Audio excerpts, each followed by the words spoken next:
how much do I actually read in a week? How much time in a day realistically? I want some conflict in here, okay? This writing is so good.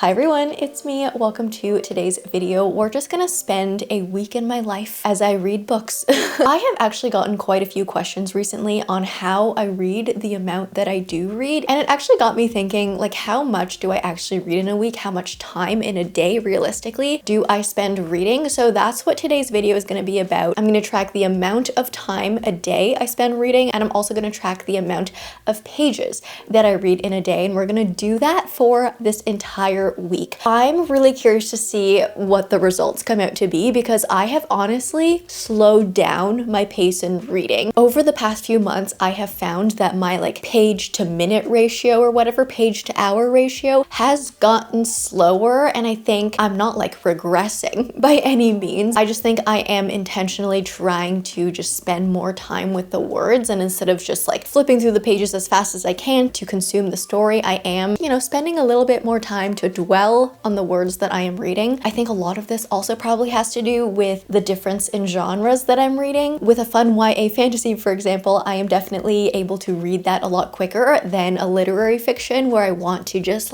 sit in it a little bit more. I'll read a sentence and just kind of stare into space and think about the sentence that I've just read. That happens a lot more in a lit fic. And obviously also just things like adult fantasy sometimes is a lot more complex to take in compared to a YA fantasy, all that kind of stuff. So while my page to hour reading speed has slowed down, I feel like I am spending just more time in a regular day to read, and that's how I've kept up the number of books that I read a month. But that's what we're going to be doing this week. That's the concept of today's video. I actually currently have 2 reads on the go, but one of them is a reread. So I have an audio reread on the go, and that is The Poet Empress by Shen Tao. I know, why am I putting myself in this pain again and going through this emotional, painful story again? I don't know. I just love this book so much. You guys know that. And I wanted to experience it again. And I wanted to experience it in a different format. I do love audiobooks for rereads. So I am currently reading that one. If you don't know what it's about, it's a historical fantasy where we follow Wei Yin. She volunteers herself to become a concubine to the very, very cruel crown prince. And as we follow her story, we have to navigate a lot of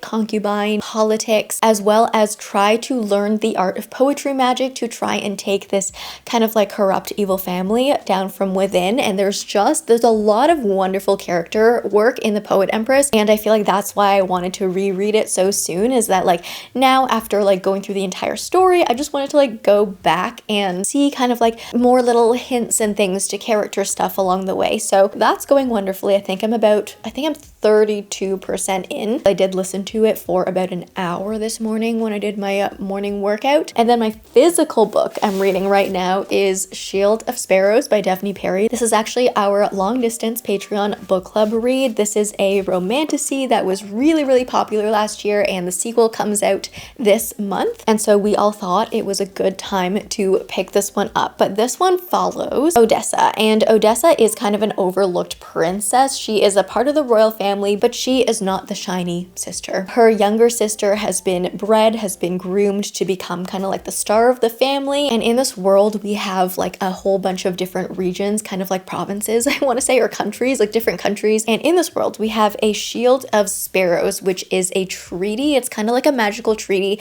that helps maintain the peace and trade stuff between countries, but also kind of keeps them protected by magic in ways. But to keep the treaty, in every generation, there needs to be a marriage between 2 of the royal families in each country. And so Odessa's sister has actually been trained to become the bride to another country's crown prince. But when the time comes, the crown prince actually, in a twist of events, requests Odessa to become his wife instead. So then she gets mixed in all of this, goes on an adventure that she never thought she would go on. And also in this world, there are monsters. And once every so often, there's this big migration of monsters where they kind of just sweep over the realm, it seems like, and they destroy everything and everyone in their path. And that's a thing that's looming. I think it's going to happen in the spring. And so there are many, many reasons why Odessa must agree to become this wife, even if she doesn't want to. Anyways, I feel like that was kind of a terrible synopsis for the Shield of Sparrows. I kind of rambled on a little bit there, but that's my current read. I'm at about like page 240. We're at basically the halfway mark. So that's what I'm going to be chipping away at today. It is Friday today though, so it's kind of like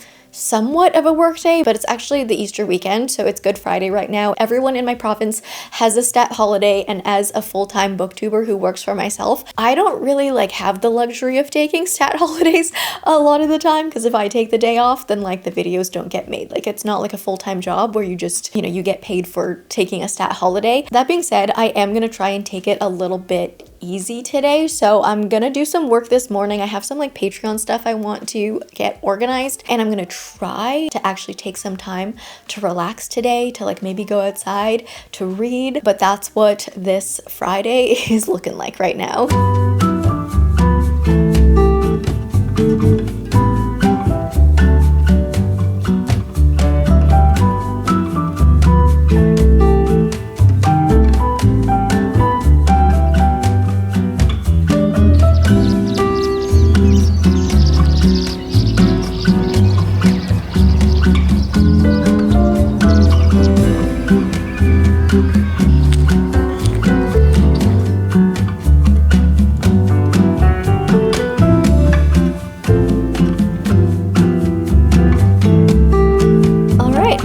Impressed at myself. I did manage to finish the second half of this book today. I've been reading for 2 hours and 47 minutes today, and I read, I guess, like around 250 pages in that time. So what does that equal out to? Like 80 pages an hour? I don't know. I'm not doing just like math on the spot in my head right now, but I finished Shield of Sparrows. I thought it was okay. I know so many of you guys love this. I've seen so many wonderful reviews on this book, and I think going into it, I tried not to have too many expectations because, you know, sometimes that just, it doesn't bode well for a read, but I think I did have some sort of like very high expectation going into this just because I've seen so many people rave about it and I've seen so many good reviews. But I think this was just okay for me. Like, it wasn't terrible. It wasn't one of my favorite books in the world. The first half was definitely weaker than the second half. The second half of this book kind of like brought me back into it, but I just found like the pacing of the first half in this to be really odd. It was like, not that it was slow, but it was really repetitive. I think with the nature of this world being riddled with monsters, we were starting to get into this formula of like, okay, we're gonna travel to this town and we're gonna get attacked by a monster, and then we're gonna travel to this next town and we're gonna get attacked by another monster, and then we're gonna travel to that town and lo and behold, there's gonna be another monster attack there. And I feel like just that structure, that constant rhythm that wasn't changing of like, okay, travel to a town, get attacked, travel to a town, get attacked, travel to a town, get attacked. I'm pretty sure that happened like 4 or 5 times like in a row. I was starting to just be like, this is feeling just so redundant. Like, where are we going with this? So that was the first half of the book, and the second half of the book kind of broke that pattern a little bit. Like, obviously we're still getting monster attacks because that's like the main source of danger in this world, but it felt less formulaic in the second half, and we were getting more variation on like different things happening too. So I liked the second half better. I will say though, I don't think this writing style completely agreed with me. To me, it seemed very much like Rebecca Yarros writing. Devney Perry and Rebecca kind of both use a very similar style in some of the things they do, like using a lot of periods between words to emphasize something. That was used a lot in this book, and it was really giving me Fourth Wing vibes, but for some reason, it doesn't really bug me as much in Fourth Wing. Maybe it's because Fourth Wing was the first romantasy of this style that I read, so it didn't feel old to me while I was reading Fourth Wing, but now like reading this and seeing that sort of like typical romantasy writing style, I want to call it, I'm just not sure if it agrees with me anymore, or maybe I'm just kind of like grown out of it, or I've seen it done like over and over and over again, and I'm just like craving something a little bit more fresh. In terms of the writing style, I will say the plot was quite creative in this one, so the plot was very fun to follow. I think the plot in the second half was my favorite part in this book, so that's wonderful. But something else I didn't love about this was honestly the romance. And like when you don't like a romance and a romantasy, it's hard to like the book overall, or it's hard to love the book overall because the romance makes like, you know, such a big part in it. It was just one of those initial attraction moments where it's so thrown in your face. Like the banter is like trying to banter, like you're seeing kind of like what we're trying to do, but it's not subtle at all. And that honestly like throws me off a romance, is when it's being thrust into you and it's like, look, this character likes this character and she can't stop thinking about his like good looks and whatever. And it was giving that vibe of our protagonist constantly being like, oh, I'm starting to like feel feelings for him, but I can't because he's my enemy. So like there's no way I'm feeling feelings for him. It's just like an itch that I have or something. Like I'm just frustrated at something else and it's being projected onto him. And that kind of thing kept getting repeated over and over and over again, that I was just like, I get it. I get the point. I got the point like the last 20 times that we've said this. I just prefer romances to like show me the banter, show me the chemistry, don't tell me about it. I know we're in your mind right now. It's first person POV present tense, so we're like really, really deep in the protagonist's mind and she does dwell over things a lot, but it's like, okay, I've had enough of this in the writing. I think I'm kind of between a 3 to a 3.5 star for this rating, but I'm honestly not sure if I'm going to continue the series at this moment in time. I know the second book like just came out or is coming out very soon. And like while I do think some of the plot things were interesting, and at the end of this book, I'm like, wow, I have so many questions, like so many things that I like kind of want to know about because we're left in the dark on these certain things. I'm just not sure if my curiosity is enough to fully entice me to pick up like a whole new book in this world. I have so many more thoughts in my head because while I was reading this book, I was actually also taking notes because, as I mentioned, this is our Patreon book club read for the month. So for book club reads, I tend to like analyze a lot more, take a lot more notes, like spoiler specific notes as well. So I have so much to say that I need to offload, I need to unload in our book club live stream at the end of the month. But that's Shield of Sparrows. I'm kind of staring at my immediate TBR, which is 2 books left in my monthly TBR plus 1 recent release that's also our Fable book club read actually. And I'm trying to figure out what book I want to pick up next. So I have You Did Nothing Wrong by C.G. Drews. That's the bottom book here, which is a horror on my April TBR. I'm actually really excited to read that. I also have Homebound by Portia, Elan, which is like a speculative literary fiction, I think. That's also on my April TBR. And then on the top here, I actually just got The Night We Met by Jimenez because it's our Fable book club read. These are honestly all such different moods, like all 3 of these. So which one am I gonna pick up? I'm definitely gonna read all 3 of these this month. I think I kind of want to read the Jimenez. Like it's been an anticipated release. I just feel like I'm in the mood for something that is easily digestible. Like my last few reads, I mean, if you've seen my reading vlog prior to this one, you would know, but I read like The Correspondent, I read Daughters of the Sun and Moon, I read Rhythm of War. Like I just read really, really heavy books, whether they're heavy mentally or heavy emotionally. I just feel like I need something like easy. So yeah, I think I'm gonna go The Night We Met. I have already read for like almost 3 hours today though, which is pretty dang good. So I might take a tiny little mini break from reading. It's almost dinner time actually. So I might just have dinner, relax this evening, and I'll probably start this book like in bed tonight because I like reading in bed for like around an hour before I go to sleep as well. That's it for now, I guess.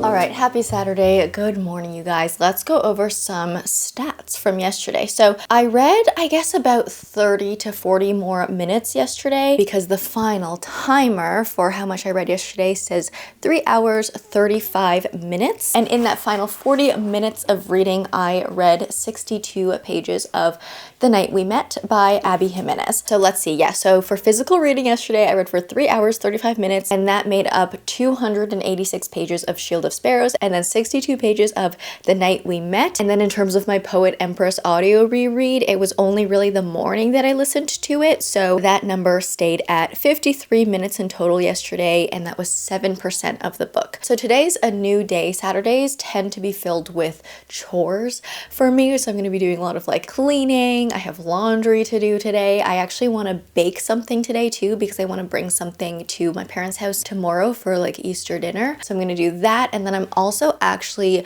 going to go out for brunch with my father-in-law this morning. So just lots of stuff to do, and honestly Saturdays tend to be really good audiobook days because while I'm like cleaning and stuff, those are like the perfect little moments in the day to listen to audio. So I'm probably going to do more of my Poet Empress reread while I clean and do stuff, and then we'll see how much more of The Night We Met I read today. I'm so far like enjoying this. I'm not like fully 100% loving it so far. There are a couple things that are bugging me a little bit. So essentially, this is a romance obviously, but for the plot of this one, we follow Larissa. And after a concert, she's basically trying to find a ride home. There are two guys who are like best friends that she kind of met at the concert, and both of them offer her a ride home. But one of them seems a little grumpy, and the other one seems like very friendly, was kind of flirting with her the entire night. So she picks the one that was like more flirty, and he ends up driving her home.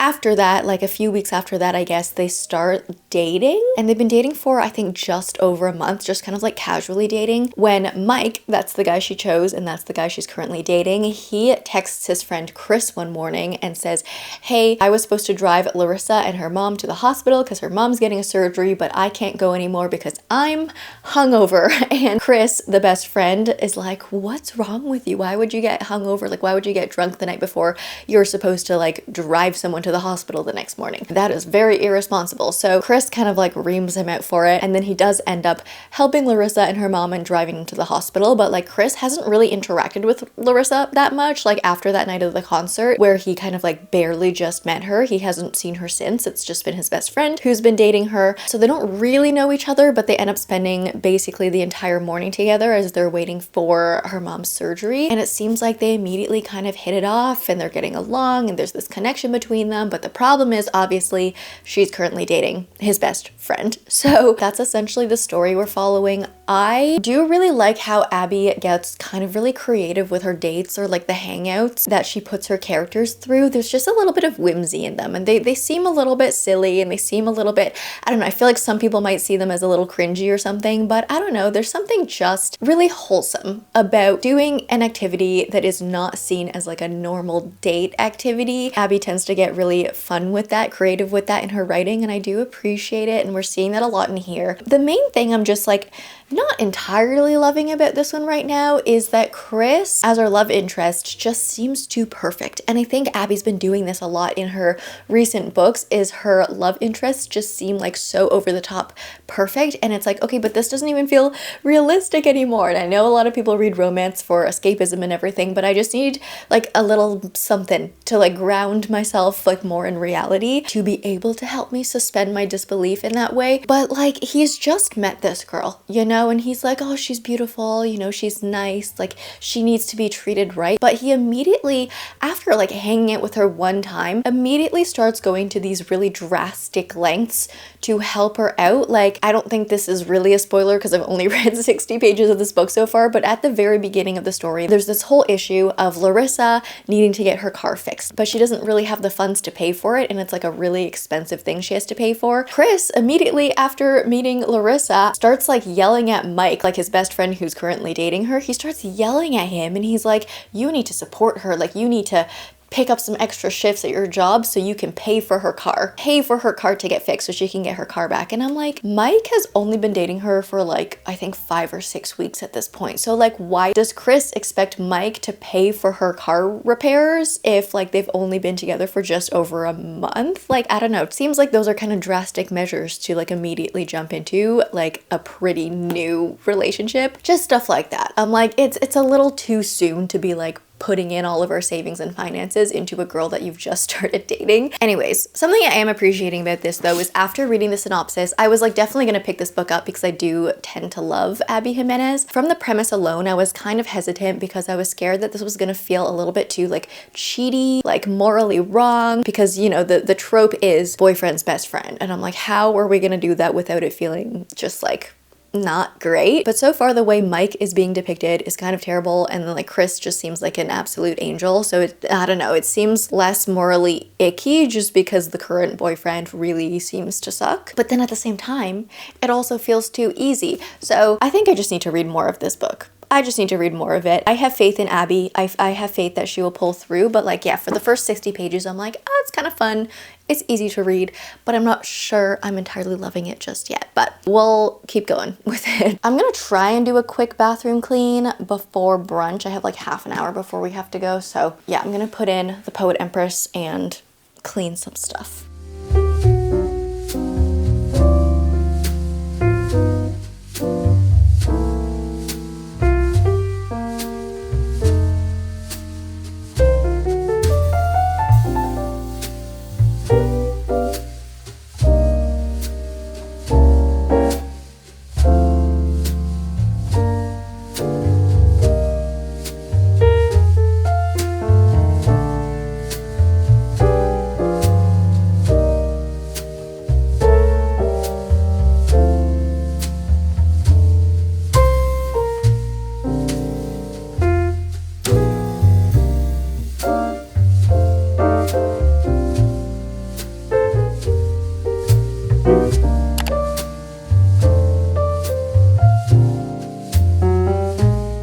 So final stats for yesterday's reading. So on Saturday, my physical reading timer ended up at 3 hours and 1 minute in total for yesterday. And in those 3 hours, I read 326 pages of The Night We Met, and I actually finished it. So it was definitely a book where, you know, my reading pace, like page per hour or whatever, was pretty quick, but that's kind of to be expected for a contemporary romance. I also do feel like in general, my brain really gets along well with Abby Jimenez writing. So it's very easy to just like read super quickly because it just meshes so well and so easily. So that was physical reading yesterday. And then for my Poet Empress audio reread, I ended up listening to 57 minutes yesterday. So that was basically another 7% done of that. Final thoughts on The Night We Met though. I'm a little bit disappointed. I didn't love this as much as I wanted to. Like you guys know, Abby is one of my favorite romance authors of all time. Like I love her books. She's always going to be an auto buy for me, but this one just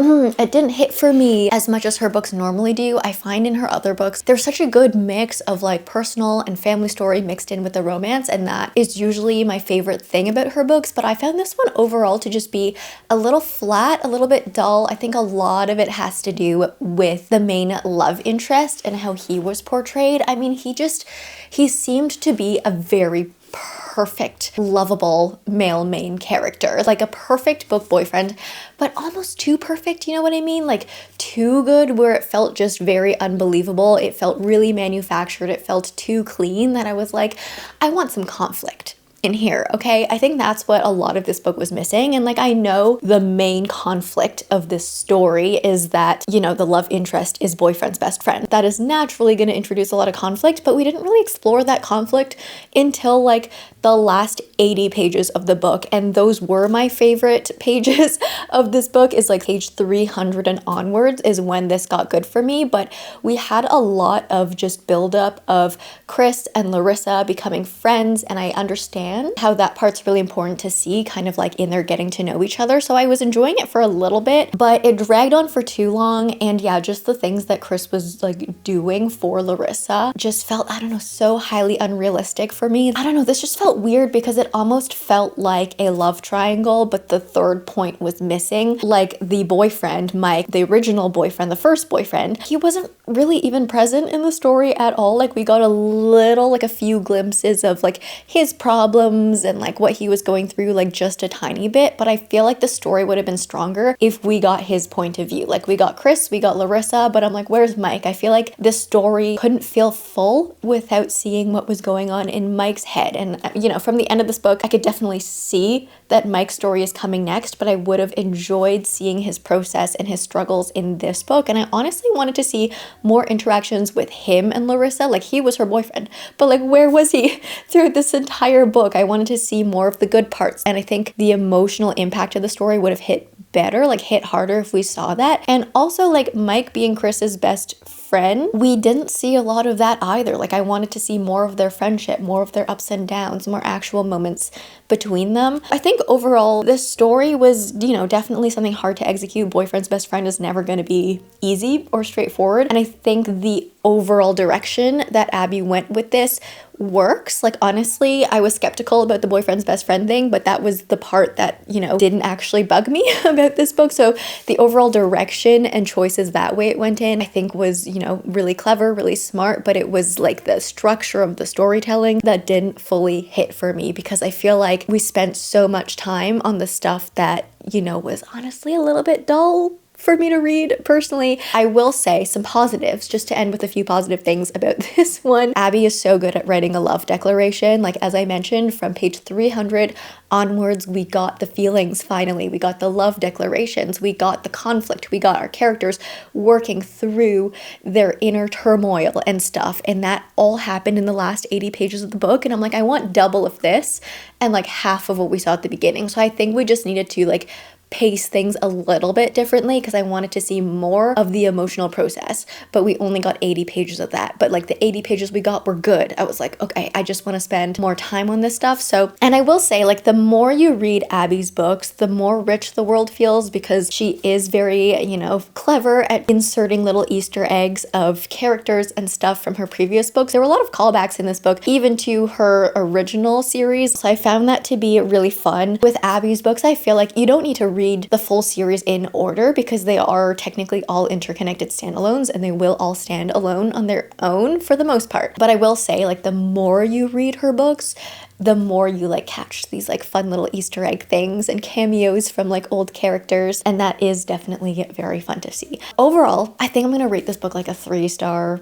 Unfortunately, I thought Chris was too perfect. I thought he was too perfect, and I get that, that can be so enjoyable for so many readers, but I wanted more flaws. Like, I wanted to see flaws in him. He was doing too much for me. Anyways, we really need to pick a book that will hit with me, because these past 2 reads haven't lived up to my expectations. So this next one better hit. I'm gonna pick up You Did Nothing Wrong by C.G. Drews next. We're pivoting completely. We went romantasy, we went contemp romance, and now we're going horror, okay? Because I find that like when books aren't particularly working for me, it's helpful for me to just do like a full 180 switch, a shift. So I'm gonna pick this one up next. I'll start this at some point today, probably, but right now actually I need to redo my nails because they're growing out quite a bit. So I'm gonna actually listen to some more of The Poet Empress on reread as I do my nails for it now. I kind of want to do something fun and Eastery and bright for my nails right now. I usually tend to just do like pink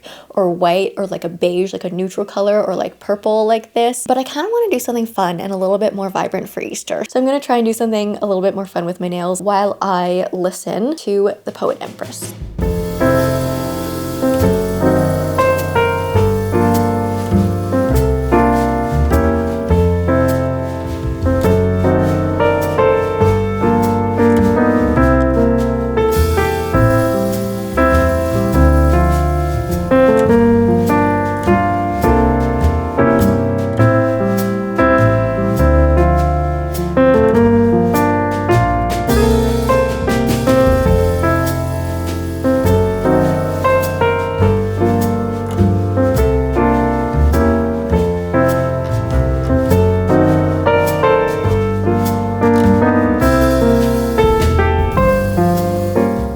Happy Monday. It is time to get back to work today. The weekend is over. Yesterday was a very little reading day, low reading day. I didn't actually get to physically read very much, but that's okay. That's just kind of the nature of living life and being a reader. Some days you read a lot, some days you read a little. But in terms of physical reading, I only read for 34 minutes yesterday, and in those 34 minutes, I read exactly 35 pages. So while reading You Did Nothing Wrong, I was definitely reading a little bit slower. C.G. Drew's writing is just so beautiful. It's so haunting. You definitely do want to linger on their words for a little longer. Abby Jimenez, I love her writing, I love her books, but you could just read through them, you don't need to take too much time. Her style of writing is definitely a lot more just straightforward, blunt storytelling, but C.G. Drew's, Oh, stunning writing. So I only read 34 pages of this yesterday within 34 minutes. What was I doing? What did I do yesterday? I, in the morning, did my like daily workout. I then went out to just like a nearby cafe for a little breakfast treat with my husband. I did my nails. That's when I listened to The Poet Empress. So actually my audio time yesterday was an hour 55 minutes total. So we actually did more audio than physical reading yesterday, which is very unlike me, but that's just how it turned out. And that came out to be 13% of The Poet Empress, so the heaviest audio day. But then yeah, after I did my nails, I basically just hung out for a little bit more, and then we went straight to my parents' house where we had just like an Easter hangout. We had dinner together, and then we just like hung out there for the whole like late afternoon to evening to night. I do actually always bring a book to my parents' house because sometimes when we're hanging out for so long, there tends to be some downtime. So I actually did bring this with me yesterday, but I didn't end up reading it. I actually ended up raiding my like childhood bookshelf and I ended up bringing a whole bunch of them home with me, and I'll show you very quickly in a bit. But in terms of You Did Nothing Wrong by C.G. Drews, I can't tell you my overall thoughts about the book so far like yet because I'm only 34 pages in, but I will just say like again, this writing is so good. I probably dwelled on the very first page for like a very long time, for many minutes. I kind of just want to read aloud to you this first paragraph of this first page because you need to know what this writing is like, okay? Are you ready? It is in the dark that she loves him the most. They're both worn out by the time night falls, and an inevitable softness has replaced the fractious fights they've left like teeth marks on each other's skin. She sees it as a gift, the dark, the way it curls a ribbon around his wrist and allows her to reel him close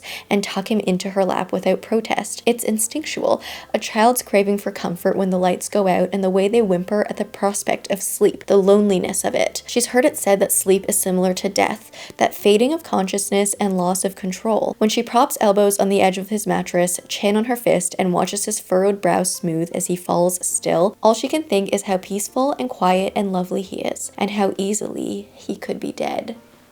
How do you just not fall in love with that writing? Oh, anyways, yes, in this book we follow a mother. She has a son. That's kind of the experience she's describing in this beginning. And her son is autistic. And as a young mother, she has had kind of her struggles with that. But at the beginning of this story, the mother, our protagonist, has found like a new husband. And she's recently moved in with her new husband to this very gothic, kind of a spooky house. But it's definitely like an estate. It's a fancy house, but it's old and it's kind of falling apart and it's kind of given haunted vibes. But she moves in and she thinks, you know, everything's gonna be okay. I just need to keep everything in control and make sure my son doesn't act out and all of this. And she also happens to be pregnant with her next child on the way, like her next child with this actual new husband that she's just married. But as they move into this house, her son starts acting like really strange and saying things like, the house is breathing, can you hear it? And then like, oh, the house is saying things, can you hear like what the house is saying? It's talking to me. And apparently, I haven't gotten to this point in the story yet, but in the synopsis, it says that the house will start telling the son that the renovations they're doing to the house is hurting the house. And so our protagonist, the mother, kind of has to figure out, like, is this house actually haunted, or is this my son having, you know, an imagination or something like that? So that's You Did Nothing Wrong. I'm really excited to continue reading. It's definitely hooked me in with the beautiful writing. Today, though, I did actually film like a long sit-down video this morning. It's already like 11 a.m. right now because I've spent a lot of the morning filming, and I want to edit the video that I've just filmed as well as start editing this one today. So I don't know how much time I'm gonna have to read during the day, but hopefully we'll have some evening time to read. And my camera battery is about to die, but I want to show you, like, just rapid fire the nostalgia books that I picked up from my childhood bookshelves, because I kind of want to do some like nostalgia rereads, you know what I mean? Just like kid books. This first book actually is not a kid book, but it's The Kite Runner by Khaled Hosseini. I read this book so long ago and I remember really loving it, but I like don't remember too many of the details of it, and honestly a lot of the main plot points are really fuzzy in my head, so I kind of want to reread this one. But this is definitely a book that I know will like stand up in adulthood. Like you can read this as an adult and it's, you know, a pretty mature themed book, but I want to reread The Kite Runner because I know that book is absolutely incredible. Oh my goodness, I have all of these series of unfortunate events books that are definitely like more kid books, but I feel like would be really fun to do a reread reread of them. Let me know if you would want it like a nostalgia reading vlog week where I just like blast through a whole bunch of these books. But I found these 4 in the series of unfortunate events. Definitely not a full collection. I feel like I can't remember if I've only read these 4 kind of out of order or if I just read the other books in the series from the library and so I don't own the physical copies of them. But I found The Bad Beginning, so book 1, and then I have number 5, The Austere Academy, number 9, The Carnivorous Carnival, and number 10, The Slippery Slope. I feel like these would be really fun to read. There's actually a bookmark currently in The Slippery Slope, if you can see that. There's an old bookmark in there, but I had to pick those up. I also picked up The Lion, the Witch, and the Wardrobe. Yeah, that's gonna be incredible to reread. We have some Roald Dahl, Matilda and Charlie and the Chocolate Factory. I also had like the Twits and the Witches, but I feel like I didn't love those ones as much as these two, like these 2 classics. Look at this Matilda book. Like, look at that cracked spine. How did I crack this spine? Like, it's such a thin book. Why? But see, like my reading habits when I was a kid were definitely different. Like I didn't really care about like bending pages or cracking spine. So it's just funny that that habit or that instinct kind of just starts when you're an adult. These ones are definitely a flashback. Goosebumps. Again, I don't know where my other Goosebumps books are because I definitely read more than these 2 in my childhood, but yeah, maybe they were library copies, but I found Horrorland and then Revenge of the Lawn Gnomes, which I remember just being so freaked out at, like lawn gnomes being scary. I feel like these would be fun to do for like a spooky season. And then the last one I picked up was Because of Winn-Dixie. I loved this when I was a kid. I remember it making me cry, like the first dog story to ever make me cry. Anyways, my camera's gonna die, so I'm just gonna get to editing and I'll update you when I like get to reading next.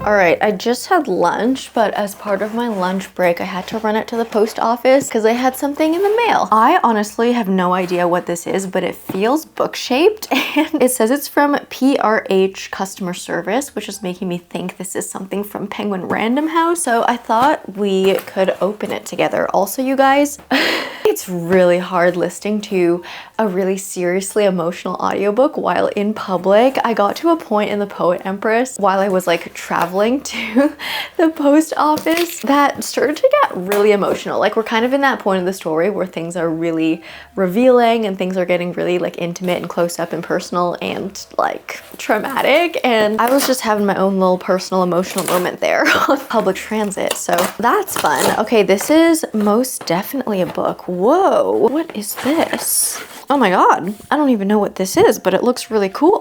I think this is from, oh, this is from Berkeley. The Young Will Remember by Eve J. Chung. Look how cool that looks. Let's see what this one is about. When I found the courage to lift my head, I expected to stare down the barrel of a gun, but instead there was a woman in front of me, the back of her white skirt embroidered with columns of yellow chrysanthemums. Okay, this is set in 1950. It's the coldest winter in decades. Oh, so is this like not a good one to read while I'm trying to manifest warmer spring weather? We have 28-year-old Chinese-American journalist Ellie Chang. She's on a military flight to cover a battle in the mountains of North Korea when her plane is shot down. As she emerges from the fallen aircraft onto an icy field surrounded by the enemy, Ellie is sure it's the end, certain she'll never make it home to her parents, until a woman pushes her way through the crowd and claims Ellie as the lost daughter that she's been searching for since the last war ended. Never mind that Ellie doesn't speak a word of Korean. What? Ellie is taken in by her rescuer, a woman who calls herself Emma, and the pastor's family. She knows she can't stay, and yet there's no way she'll survive on her own. Oh my gosh. Okay, as the war intensifies, the sky alight with bombs overhead,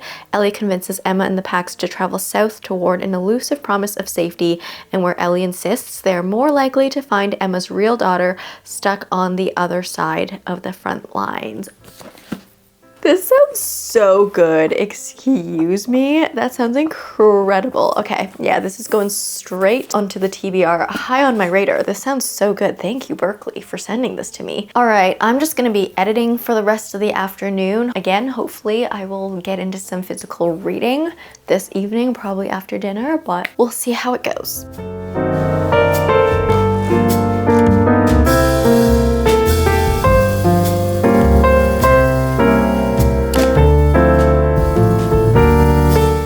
we do need to have a little bit of a reading catch up because it's been a couple days, but I haven't really vlogged the past few days just because the majority of the past 2 days have been me sitting at my desk, editing, doing work. Honestly, very, very boring stuff. You don't want to see that. But it is Thursday now, so today's the last day that we're going to be like measuring my time in pages read per day. But to catch you up, since the work week has started, my reading time per day definitely has gone down compared to what you saw on the weekend. So on Tuesday, I read for an hour and 20 minutes on physical. I actually finished You Did Nothing Wrong, so I read the last 90 pages in that book, and then I started Homebound, my current read, and I read a whopping 16 pages of Homebound. For the Poet Empress audio reread, I only went 4% further into my read, so I listened to 44 minutes of that. So Tuesday was a pretty busy day for me because, as I mentioned, pretty much all day I was editing, and then we actually recorded a podcast episode Tuesday evening. We usually do it Mondays, but because it was the Easter weekend, we did Tuesday. So I literally didn't really read all day, and the hour and 20 minutes that I read were all just in the evening, and then my 1 hour of bedtime reading at night. So 20 minutes in the evening,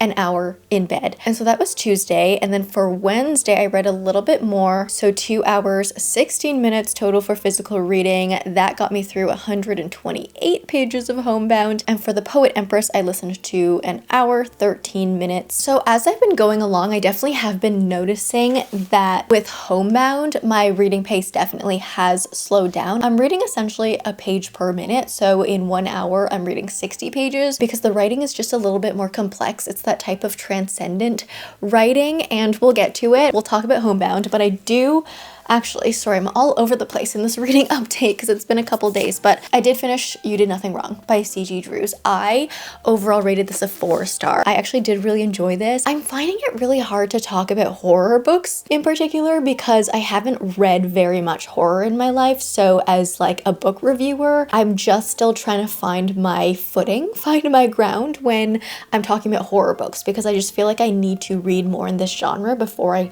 can have more to compare with. I'll be able to develop my thoughts about horror books better, hopefully, if I continue reading this genre. But I really enjoyed this. I think C.G. Drew's writing is really beautiful, but throughout reading this, there's a lot of gross things that happen. It's a horror book, so there's gore, there's blood, there's guts, there's all of that. But the way C.G. Drews describes gore and blood and guts and everything is so beautiful. The words they use are just stunning. And so reading through this, I felt really conflicted because I'm oh my gosh, this gore is making me so uncomfortable and whatever.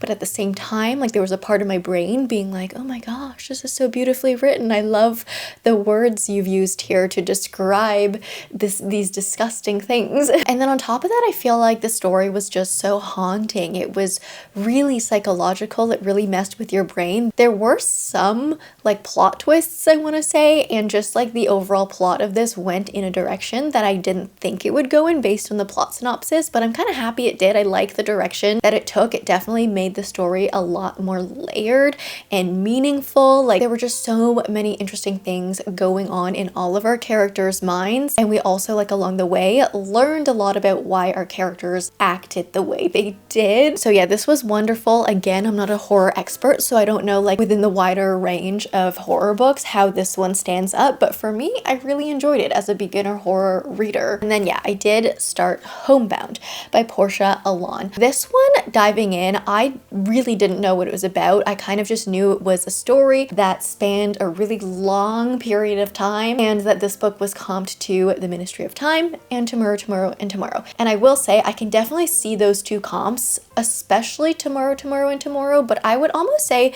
this is more of a Tomorrow, Tomorrow, and Tomorrow plus a Station 11 by Emily St. John Mandel, or just Emily St. John Mandel in general. I feel like the writing style is giving me those vibes. There's a lot of words used in this writing that you don't normally see. So I think that's also why I'm just reading this book a little bit slower. In fact, there have been a few words that I've had to look up because I'm I have not encountered this word before. So I have been needing to look up some words, and my brain has been requiring some more time to understand things in this, but I think that's a good thing. It's kind of feeling a little bit challenging in ways, and I kind of like that. But in this one, we do follow just like a lot of different timelines as we follow characters that are all affected by this one video game that was written in the 80s. So one of our characters is the developer of the video game in like 1983, and then we jump forward. There's a timeline in like the 2500s that involves a captain of a ship and like robots and like, I don't know, all of this stuff. And then we have like other timelines within there. We have like a 2100, like a 2088 timeline, just like a lot of different jumps through time. And all of the characters we follow have either been affected or like will come across something that has been inspired by this one video game from the 80s. And it's just such a vast feeling story because we're seeing like through the timelines, we're seeing the world go through different disasters really. Like in one of the timelines, the world is flooded. Like we have a lot of natural disaster like impacting the world and society, and like what happens when society crumbles and we have to rebuild it. I think that's the part that's giving me Station 11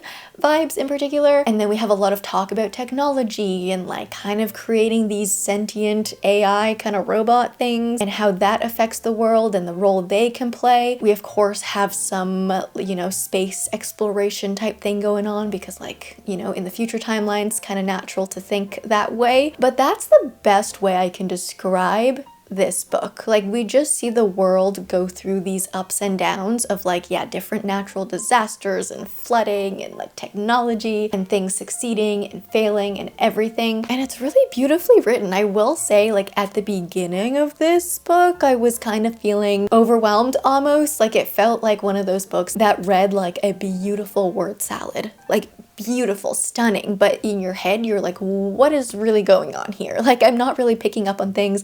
I'm not catching up on things, especially in the future timelines, because there's a lot of terminology that is like actually made up. You know, it's kind of sci-fi, it's set in the future, there's a lot of new technology that doesn't exist, so it's all like kind of made up fantastical stuff. So I found some of that not difficult, but just like required a little more brain power to pick up. But I will say now in the halfway point, I'm invested. Like I think I just reached a point where everything clicked in my head. I'm starting to see more of the connections between the different timelines now, and so I'm just like invested in seeing how far these connections go and like specifically where they came from, where they're going to go, like how much deeper they're going to go. This is definitely a very unique read for me. Like I haven't really read too many books like this, so I'm kind of loving it. I do have about halfway to go through this one, and I do actually want to spend like a good chunk of my day reading this because I'm kind of caught up on editing outside of this vlog. So I feel like I can just prioritize reading today, which is always really, really fun and exciting. So let's just continue to read Homebound.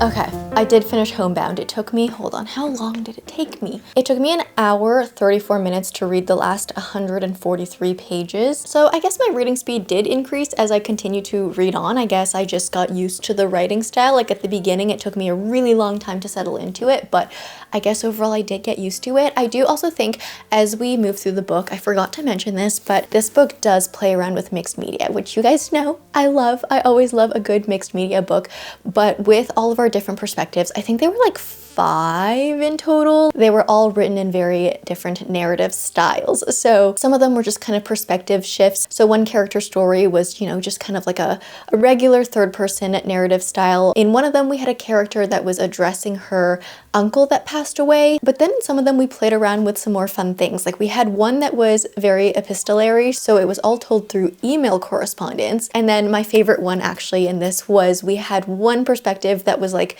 basically just like we were in the game itself. So it was very much like you are the character in the game, you're playing the game, you're like typing in the commands in the code. And I found that to be the most fun to read about in this book. I think I'm gonna rate this book a 4-star. I'm kind of waffling on my rating about it right now. I'm like, do I give it a 3.75?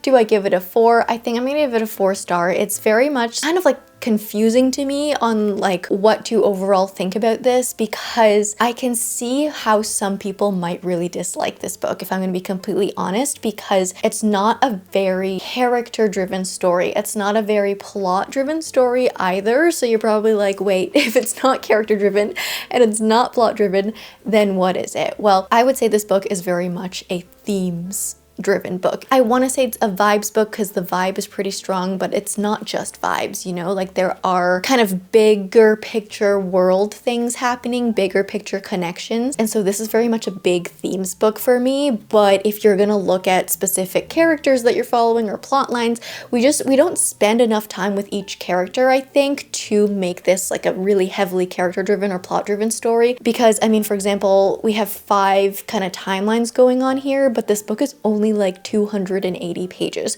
So we don't actually spend a lot of time with each character. There are definitely some timelines that we spend more time with, and they're kind of like more of the main timelines. But yeah, this is more of just a themes connection, big world kind of a story, and I enjoyed reading it. I really just enjoyed the beautiful writing. The whole atmosphere felt kind of like bleak and dystopian and end of the world in a lot of ways. Overall, I enjoyed it. Homebound. I would be really curious to see when this book comes out. I think it comes out in May, actually, so really soon. I'd be really curious to see if you guys end up picking this one up and reading it, what you guys think, because yeah, I can see it kind of going either way, but I'm gonna be honest, I enjoyed it.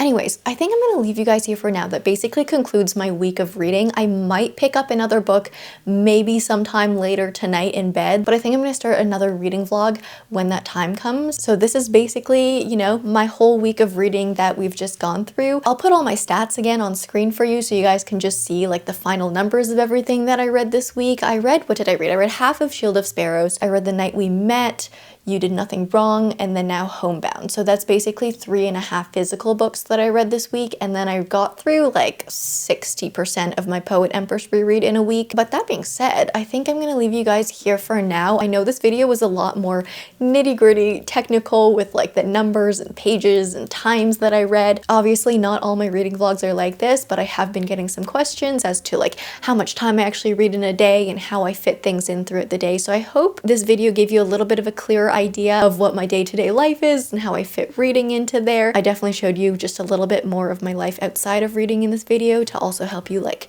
get a better picture of that as well. So I hope this gave you some sort of a different perspective on reading.